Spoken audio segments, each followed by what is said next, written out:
It's great to be here. It's great to see so many here. I fully second the fact that why don't we have more WordPress meetup groups? I mean, we had a WordCamp, which is a main conference here in Stockholm, 2011. The next WordCamp was 2014 in Norrköping. I'm hearing rumors that it might be time for another one fairly soon. But between those, we really have nothing, which is a shame because we're talking about the world's biggest publishing system. It's great that we finally do have one. So I also want to welcome you warmly here today. So who am I and why am I standing here? Usually a very good question. My name is Eric Bernskild. I'm a lot of things at the same time. I try to be. I work mainly in web strategy, meaning I try and find out and tell clients what they should do, why they should do it, and not just push out a website online mindlessly, forgetting half of the things that they ought to do, broadly speaking. And then I'm also a part-time business advisor. I'm an advisor at the WP Meetup in Frankfurt, which coaches companies that start up down there, and I'm their web advisor for all things web. And of course, I run two companies. One's a consulting strategy agency, which is actually turning 5 today, which makes me really proud. Where we basically do the strategy bit, take care of all the development from concept to the final thing. And then I firmly believe that this shouldn't actually be only for the big companies that have a big budget and can afford everything. I believe that we can actually, as a community, get all the things we think about and do down to even smaller companies that actually don't have the biggest budget necessarily. I mean, a small business anywhere, they should also be able to have a nice website. And with WordPress, we can do a lot with a small budget as well, which is why I have a WordPress agency where we try to incorporate the same ideas. So enough about me, really, and into the topic at hand. I do want to keep this fairly short, maybe 30 minutes, and then say 15 minutes for discussion. So please do keep in mind what are your challenges, what are your experiences with the topic in WordPress, and because that's where the good thing happens. We can talk about the challenges and hopefully solve the challenges, even though that might be a tall order with internationalization in WordPress. So I thought I'd start off with where we are today. What can we do with localization in WordPress? And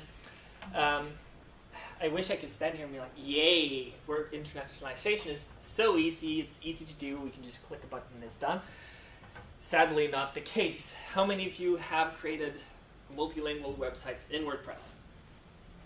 How many of you found this to be the easiest thing you've ever done?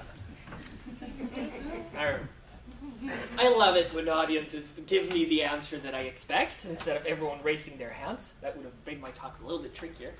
So you know it's not easy and you know it's not very straightforward. Luckily, WordPress as a WordPress foundation are realizing this, because this is a stat from State of the WordPress conference and the survey this year, and they found that actually WordPress is downloaded today more in a non-English language than it is in English, which means they're realizing, hey, we need to do something about WordPress being English only, pretty much, what has been. But that begs the question, why multilingual websites in the first place? The answer in a country such as Sweden is obviously really straightforward. We are very few people who speak a minority language, and if we want to communicate with the outside world, we pretty much have to speak English. Hey, the entire evening today is in English. That should probably say something.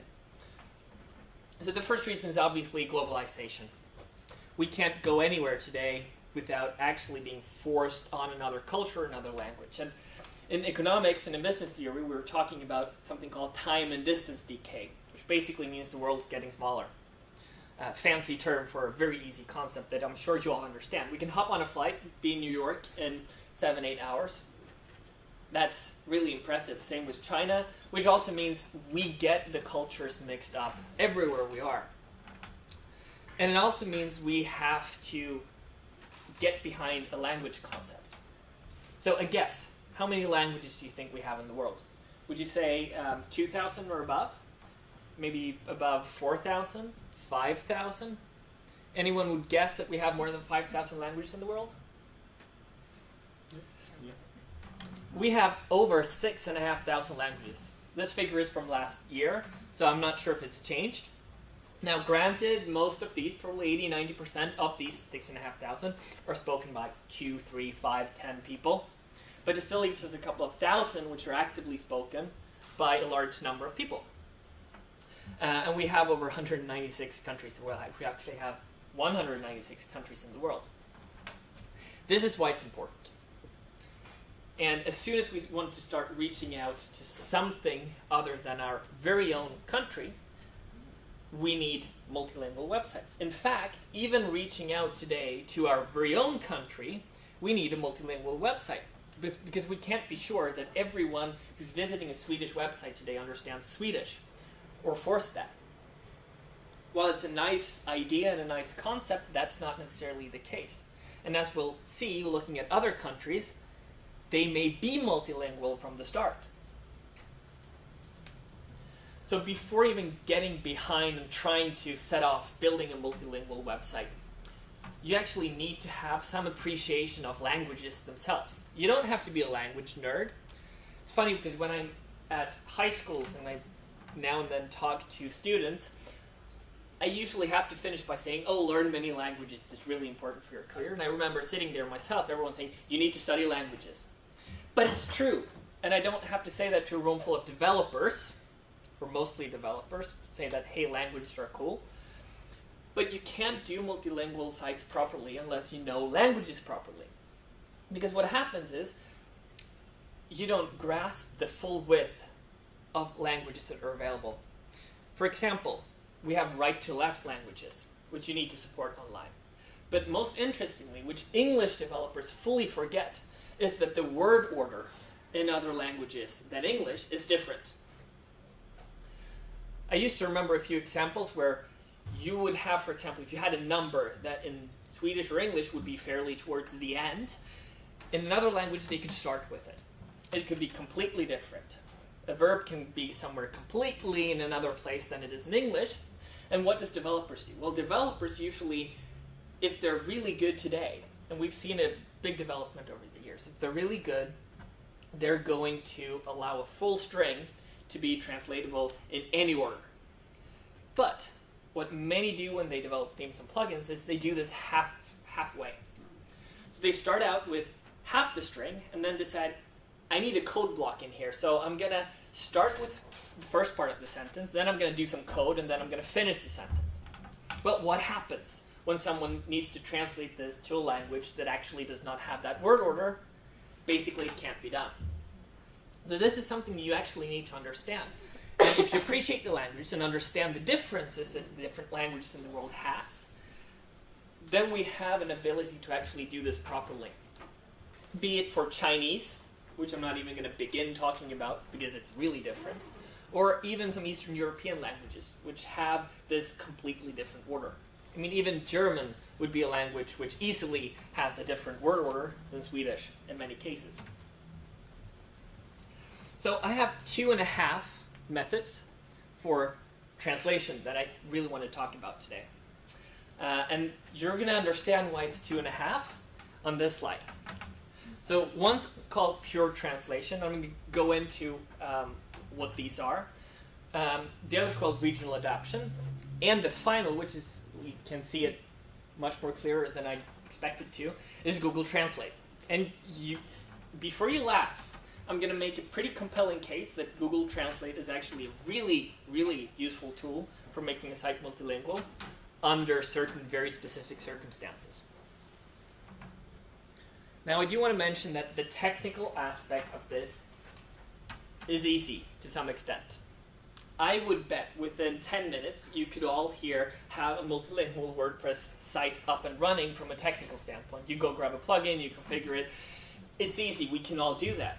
What's not easy is getting this to work in a large sense and getting this set up so the way that the user can actually use this and an organization can work with this website and that it can fulfill its goals, which is what I'm going to be focusing. So the first method, which I'd like to call pure translation, and the pure is there for emphasis. Translation is actually a very narrow thing And it's far more narrow than we typically think. So this is the simple approach. I'm dubbing it just add language. Basically, we have a site in Swedish and we're going to be replicating it in English, or German, or Chinese, or whichever language we want to. We're replicating it. That is, in a WordPress term, we're going to be using a translation plugin. But we're keeping the very same site structure, and we're keeping the very same content. I'm going to come back to why this is so crucial. Because think about what translation actually means. It means not word for word, but content translation exactly as it is. How many of you have ever been on a website? Let's take the case, you're in a country where you don't know the first language. Say you're in Germany and you don't know German. And you go to a German website and you click English. What do you want? Well, you expect the very same content that you saw in German to be in English. What do most people do when they create a website? They tend to be smart and say, well, English, that's the language that many speak who just do not, not speak German, therefore they should have some other content. Or it should be a dumbed down version of the content. That's a really bad way to approach it. Because what you're doing is saying, well, if you can't read it in German in this example, you don't deserve to be treated with the content that you were looking for. Basically, it's worthless to a user. In terms of plugin, there are two. I would argue there are two. WPML, which is really powerful, awesome, and I also passionately hate it at the same time. And there's Polylang, which is really nice. It's starting to grow, but isn't as full-fledged feature complete as WPML. I would argue today that for a simple site, you might be able to get away with Polylang. It is not as resource intensive on the server, and it is a bit nicer code behind it. WPML, on the other hand, can be used to power some really, really powerful sites. It is really good. It has a really good admin interface. The code is horrible. It is very resource intensive, but it does work. And it's a premium plugin. Polylang's free. We use WPML for a client powering 13 languages with 13 different editors. And it works. It requires its server, but it does work, and editors are happy to use it. But then, what if we actually want different content for a different language? Well, I started out by arguing that you never ever actually do want different content for a different language. But this is sort of where regional adaptation kicks in. This is saying, I want content that is different for different countries. For example, here in Sweden, let's take e-commerce. E-commerce is a brilliant example of this, where you actually have different products that might sell in different countries. It's not language specific, it's country specific. And this is important. And this is sort of where regional adaptation kicks in. You're adapting to a specific region, in this case it is a country. In a WordPress context, this would most definitely mean a multi-site installation. Because if you ever try and manage separate content structures with WPML within the same setup, same install of WordPress, give it a few weeks or months and you're not going to be looking at that site and be able to manage it in a really productive way. I guarantee you. Because WordPress is not meant to be used that way. WPML is not meant to be used that way. Multi-site, on the other hand, is. It's the same common installation. You update it once, you manage it once, it rolls out across any number of sites, but you could easily make different country variations depending on that. I'm going to come to a challenge here, because regional adaptation is where we have the biggest challenge. Because frankly, just translating content and pushing it online is no challenge. You need to have some really beautiful content written. You need to send it off to an agency that does it well, or do it in-house if you speak multiple languages. And then you just need to plug it into pages on your WordPress site. That is actually straightforward. Though I wish it was a core feature in WordPress, or at least a standardized feature, it is still pretty easy for a decent volume in terms of a site. Doing this is where it gets tricky. Because this is where WordPress clearly does not have any way of support. Because what you're looking at is each site has potentially a complete different structure with different content, but it's still the same site. You should still be able to navigate between the sites in a multi-site installation. And potentially, you need to be able to translate the different sites. So this is where we're going to get to 2 levels. And let me come back to that. First, I want to be a little academic. And I've had 2 very academic slides. This is one of them. Before we can start talking about regional adaptation or any sort of adaptation to different countries, we need to understand culture. And if we're going to be talking about culture, we need to be talking about culture in this very same way and have the very same definition. Otherwise, we're going to be talking about different things. So I have this definition. A guy named Ralph Linton in 1945 wrote that a culture is the configuration of learned behavior and results of behavior whose component elements are shared and transmitted by the members of a particular society. It's really long and beautiful. Maybe I lost you halfway. That's not the point. The point is, what he's saying is we're sort of a group, and what we feel and grow up with having sort of feelings together, that is a culture. And that can manifest itself in many different ways. You can read the full body of literature, which is amazing. They usually talk about culture components, where language is probably the easiest and most accessible. Just think about it. If someone comes here to Sweden and tries to speak Swedish with you, you're going to be pretty happy that they're actually trying to do that. And that's sort of built in, because someone's appreciating Swedishness, our culture. So with that being said, we need to be able to adapt and realize that if we're creating a German website, we are appealing to Germans. So we need to leave everything that we as Swedes do at the door and learn about how Germans function, or how US people function, or how British people function, if we're ever to make a website that appeals to them. And then we get to the tricky part, which is locales. If you've set up WordPress in any language but English, you'll know that all the language files have a 2-part sort of language code to them. You have SV_SE, which is basically Sweden Swedish, because we have Sweden Finnish. You don't ever see a language pack created for Sweden Finnish, but it officially exists, which is why we have it. This is easier to illustrate in other countries around the world, and we tend to forget this. Here in Sweden, we speak Swedish, mostly, and then potentially English as an added extra language. But what if we have a country such as Canada? In Canada, they speak English and French. They don't speak English and then some also speak French. They really speak English and French. Go to Quebec in Canada. The road signs are going to be in French. People are going to try and speak to you in French. And they actually have tried to avoid English at all costs. Drive-through is not called drive-through in Quebec. It's called a French version of drive-through. That's how much they really want to avoid English. But this poses a problem because we can't expect someone who clicks French in a global perspective to be from France.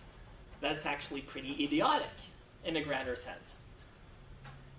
And Canada is one of these great examples where we need to have Canada-specific content, and that needs to exist in English and in French. Because otherwise we'd be leaving out the French-speaking population or leaving out the English-speaking population. And we can actually do no inference and no way say, well, the French-speaking people need this type of content. We can't. It should just be a complete, utter translation. Leaving then you to choose Canada to be the primary designator of what content you're going to get. Another country here in Europe is Switzerland, which is perhaps even more interesting because they speak even more languages. They would speak German, they would speak Italian, and they would speak French in about equal proportions, I think. And you would also have the very old language that no one actually speaks, but it's official. It's Rätoromanisch, which is old. No one speaks it, but it exists. So most people in Switzerland speak 3 languages. We in Sweden are about 2.2, 2.3. But there you also have the same problem. Content for Switzerland needs to exist in German, it needs to exist in Italian, and it needs to exist in French. Otherwise, you're leaving out half or a third of the population, even though they know some of the other language. That's just, the fact.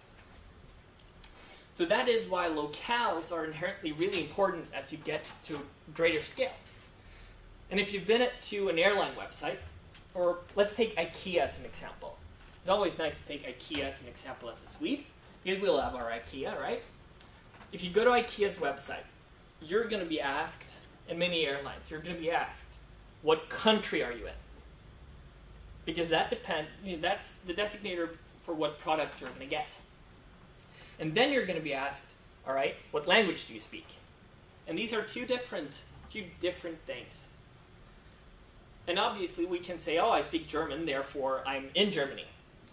I speak French, therefore I'm either in Canada, I'm in Africa, I could be in South America, I could also be in the Netherlands, I could be in Switzerland, right? Where am I? It's a big difference between Africa and France, or the Netherlands, for sure. So that's important to think about before embarking on creating a website and trying to do translation and then failing at it, because what you're actually doing is not translation. Translation is what WPML does really nice, Polylang 2, but it is not solving some of the issues that you may have or some of the goals you may have. So again, the technical aspect is really easy. The viable long-term solution is hard.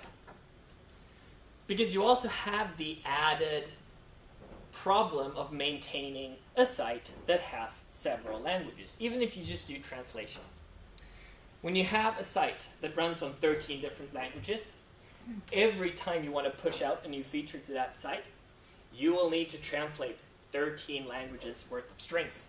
Even if you just change one string, you need to have that sent off and translated into 13 languages, which can be a pain, and you need to adjust for that in your processes. And of course, you also can't make a mess of WordPress, because then no one's going to be able to use it back end, ever, which is a challenge today in WordPress. So a few words on user experience, or finish off on. The first is user focus. And the most important thing, I would argue, the only thing that we do as designers or developers or web professionals in any sense is we focus on the user and we try to make something beautiful for the user to use. This could mean, and this is important, the user is definitely not just the front-end user clicking on the website. The user is most definitely also an editor in the organization trying to update the site. Too many sites are created in a way that nobody can ever update, and therefore they're not getting updated. And if they're not getting updated, they're also not good for the end user on the website. But a user focus here also means we need to really think about the user and the end user, what he or she wants from the website that we're trying to make multilingual. Do they want a translation? Do they want content that's adapted to where they specifically are? And not leaving someone out. And when we start thinking about this, this is when we can actually create a useful solution that users love. And the first thing is that translations needs to be good. And I say this sort of aside because too many translations are done very poorly. Because here's where many agencies think, we can save some money here. Right? I know German decently, all right? So I happen to speak fluent German. Yet I would not, and this might be a special case for German, but I would never let my translated German go out on a public website. Because German is a language where you make frequent grammar errors, I can assure you. Which in case just one grammar error on a website is going to bring down the whole impression for the company right away. Imagine you going to, say, an American corporation's website, which happens to be translated into Swedish. The likelihood of this occurring is probably 0, but let's just imagine this is the case. And then you find the content is not really very well translated into Swedish.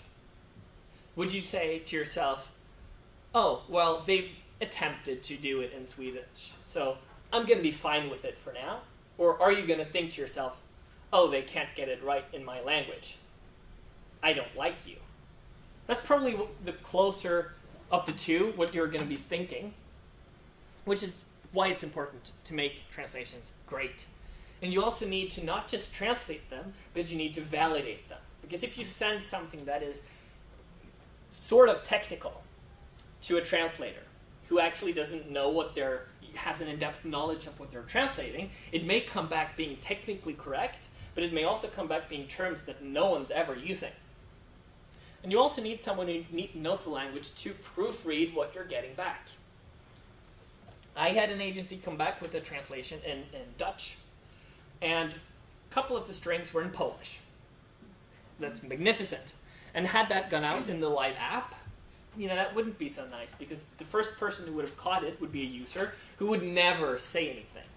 And probably the 100th or 1,000th user would know and realize and say, oh, that's in Polish, and they would let the company know. But most people would just sort of silently fail, which would be really bad. There are luckily a few tools that are available to us to make this easy.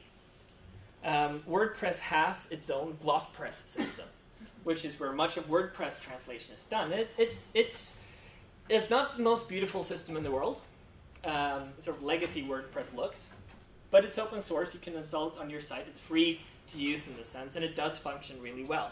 As I said, we have a project with 13 languages where none of the users are in any way technical, and we've invited them to GlockPress, and they manage without actually having to ask any questions about how to translate. So I think that does work pretty well. If the client has a little bigger budget, then Transifex or poeditor.com, they're really beautiful online tools for managing translations. You can easily send better updates, get reports on how the translation is progressing. All of these things that are really nice in a project of multilingual scale. But I would definitely use them to keep track of how the translations are doing, how it's progressing. Because as soon as you change a string, it needs to go off to translation. And if you can have the translator be notified at regular intervals that they need to do something, you can create automation and you can get that into your development and deployment practices. And it is all about setting expectations.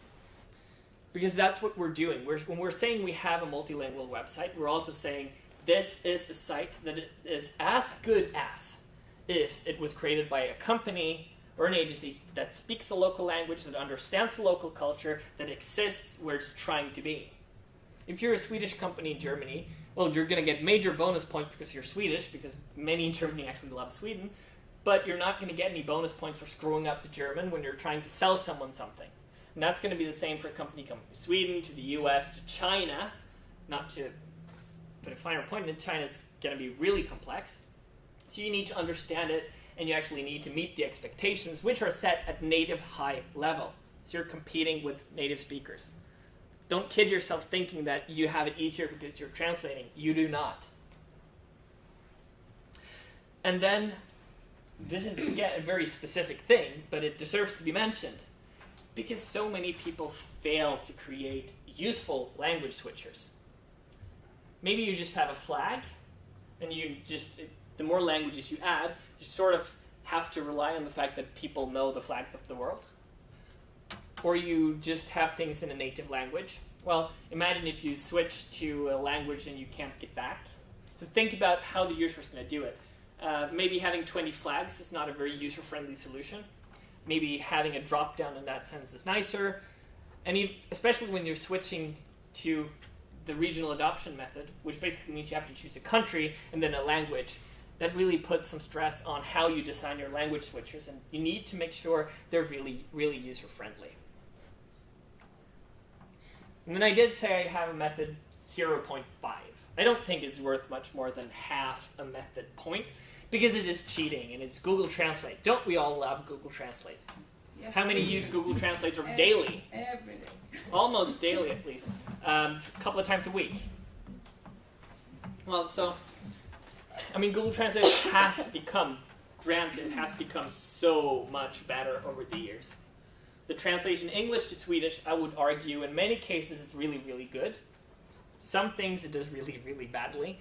But if you know the language, if you have an understanding of 2 languages, you're going to get some pretty decent results using Google Translate.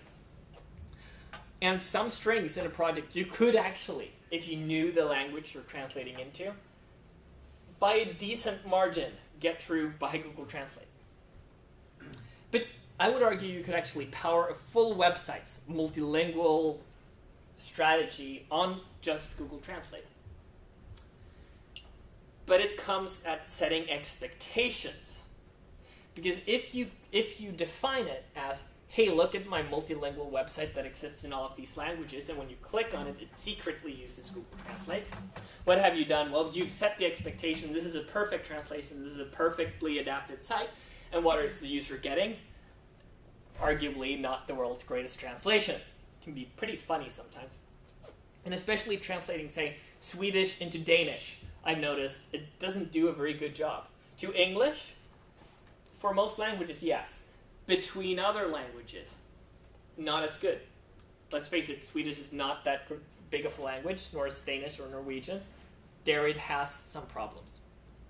But if you clearly mark, translate using Google Translate, big fat button at the top or call out, then what are you doing? Well, you're saying, I'm offering you an easy way to view this website in any language that you like. But I want you to know it's not excellent. It's just Google Translate. But I'm offering this to you in a very easy and accessible way. Is this better than not doing it at all? We could discuss that. I would arguably say for some, yes, it would be. For some, the accessibility aspect of actually being able to present the language and present the site in multiple languages trumps the fact that it's not as great of a translation. Because you would simply be excluding too many people if it weren't. And if it's not feasible for the company in a budget perspective, because at the end of the day, that's what we always have to weigh our solutions against, then maybe it is a decent solution. I would argue at least worth half a method. Let's not put it on a big site. Let's try and make room for a budget for this. But if it is a site that needs to be accessible, why not?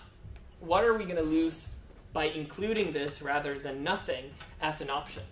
Because most people are technically savvy enough to go to Google Translate, be able to find the place where they enter a URL and translate the site.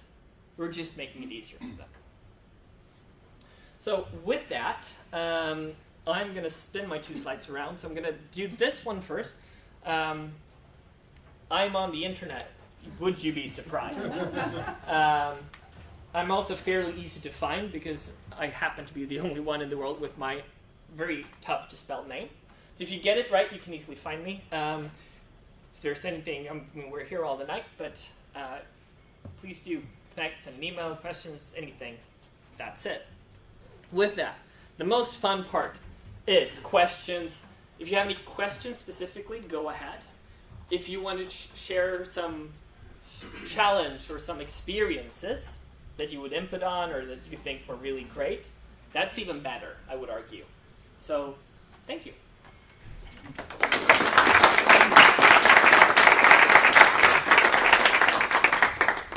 And now I challenge someone to have an experience they want to share or a question. Otherwise, this part's going to fall flat.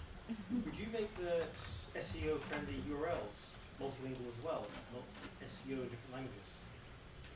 I would argue yes, for sure. There might be cases when that's not feasible.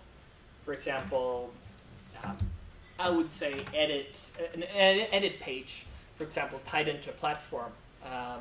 You'll be adding a profile, a registered profile, or updating a profile. There might not be a harm that that's called update in all languages. Ideally, I think they should be translated. Any other opinions on translating that? How many of you think, yes, translate slugs? How many of you think, no, don't translate slugs? Right, so the majority thinks yes, because I'm excluding all of you who didn't want to answer. Well, what you mentioned before that Google Translate doesn't really perform well between Swedish and Danish, for example. This is my personal And experience. I agree perfectly, because as far as I understand, they always have English as the origin. So they go from Swedish to English, and then they do a translation from English to Danish, which means that we'll actually get a tier translation, and that will always suck. Because you don't follow the context. Yeah. You need to have the context adaptation from one language to the other, and then the context adaptation one more time. Absolutely. And that will fail. Yes, I actually saw an article that I had to translate from Danish into Swedish. I know, shame on me, but where they actually managed to translate the currency sort of to dollars, so but leave the number intact. So it was completely different. So my recommendation would be actually if you're going to have a multi-site that is going to be translated from with Google Translate as the main idea, then you're going to actually start with English as your target. Because then you will get a better context to the other languages, and you will get a fairly good result, even if you're not as splendid in English. True. Very good point. Very good point. Because at least that's almost always feasible. 2 languages, Swedish, English, would probably always be feasible. So I think that's an excellent solution. Would you recommend automatically switching to the local language, or should it always be a user selection? I'm on the fence about that. I'm always on the fence about recognizing based on something that's never right. I used to be against it, thinking, well, because I travel a lot, so I would usually get recognized into speaking a language that I don't speak, or being somewhere where I'm really not. But then again, I think the key point is, how large of a percentage do you actually get right? If it's high enough, you might well decide that, well, screw the grumpy people like me who usually get it wrong, to the benefit of 80% where you usually get it right. But I would say that sort of decision, I would try it because it's an idea that feels good to the user. But I would also try and follow it up with, if it's useful to the users that actually land on the page that you're sending them to. Because if it's not, we're doing them a disservice. And I think that could be on a case-by-case basis. So I'm on the fence, to be honest. Anyone else? Do you like being directed to a local language or not? Depends on the context. Yeah. The user experience, actually. Yeah, I mean, airlines, if we use that as an example, They suck. they typically, some get it. Some do it decently, others do it horribly. Having multiple domains is probably an easy way. So if you type in .se, you would get to Swedish or Sweden English or Sweden Swedish. That would be fairly easily done. Because you probably just type company name .your domain if you have the ability to purchase them all. Yeah. So I had one time this multilingual site, and it was very bad. Is it it's not better to have 2 different domains than try to make everything in the same? Repeat the question. Yeah. So the question is it better to have 2 separate sites than to have sort of one multilingual translated site? That's on a case-by-case basis for me. I think done well in separating between translation and actually changing structure and content, using something as WPML or Polylang works fine, and it just creates an added nuisance having to maintain a separate site, even if it is under multi-site. Because chances are there are so many elements that are shared between the pages that you get added when you update one page, you get the changes added to both pages. And it would require a lot more to do that in a multi-site configuration. But then sometimes you actually do want that disconnect because it just gets messy, in which case a multi-site would make sense, and make a lot of sense. But I think that too is a very case-by-case basis, and it's hard to say a general rule. which is sort of to the point why I'm trying not to focus on the full technical solutions, because it's going to depend. You're going to build something for Schibsted or Aftonbladet that's going to be, on a completely different scale with editors that needs to come in, and it needs to work fine, and it needs to be technically viable. And then the medium-sized business is going to have another primary focus and objective. And that needs us to just evaluate, what are we trying to do? What are the pitfalls of these methods? And then trying to find the best one of them.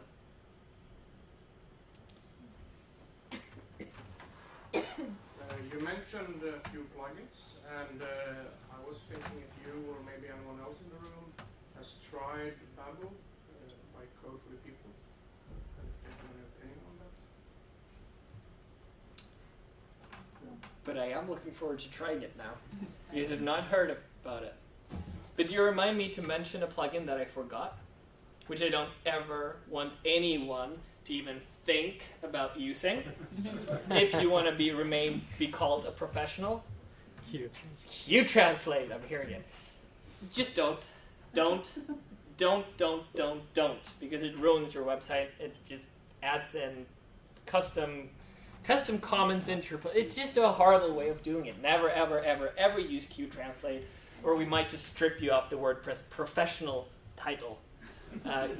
If you've used it, no worries. But if you use it after now and today, shame on you, says everyone in this room. Here, here. Thanks for reminding me. All right, I see if we're keeping to the time schedule. Yeah, I think we have time for one more question. Okay, great. You mentioned GlockPress. Yes. I keep hearing about it. I haven't used it myself, so I guess one question is a bit more about what it is and how it can be used, and then also language packs. It's also something that I keep hearing about, and like centralizing, updating translations for plugins and stuff like that. Like, how does that tie in together, and what is GlockPress? Do you know more about that, or anyone else, I guess? Yeah, so GlockPress is basically, if you're building a theme or building a custom plugin for a customer that is going to be translated, you're going to be having tons and tons of strings that needs to be translated. GlockPress is a graphical interface that just makes people able to go online, and you can assign them to a language, and they can easily type in the translations. There's code reference if they need to. This beats having to use POEdit on the Mac, for example. It's just a nicer way of doing it, less technical. And it allows you to go back and validate. You can see stats. You can see so many percent is translated and untranslated, and you can follow up in a better way. The tricky part is, and what I would love it to do, is have some way of syncing that back into the site as an auto-update, or a repository sync with Git, for example. Doesn't exist today, and that would be the same. I think WordPress core is starting to go towards a sort of full centralized translation repository, because there is today an option of getting and downloading just language packs, which I think is great, because it's far too much of a problem today to go and translate different plugins. You may have to ask a developer, and then they have to add it into their plugin, and then it should be maintained. It's tricky, and everyone uses a different system. It would be nice if they bring this together, which I think they're doing. As I said, they are recognizing that this is important. I could easily show you a GlockPress setup, but I don't want to do it on the live stream out of respect to the client. But I could show you afterwards, no problem. But it's pretty much like POEdit or the yeah, but I hate to use the word nice graphical interface, but it is a graphical interface, which doesn't completely suck, but it's not beautiful. Let's put it that way. All right, so that keeps us on the time schedule. I think it is time for that break with some food, Exactly. which I'm looking forward to. Yeah. So thank you for my part of this, and well, happy evening. It's going to be a long one.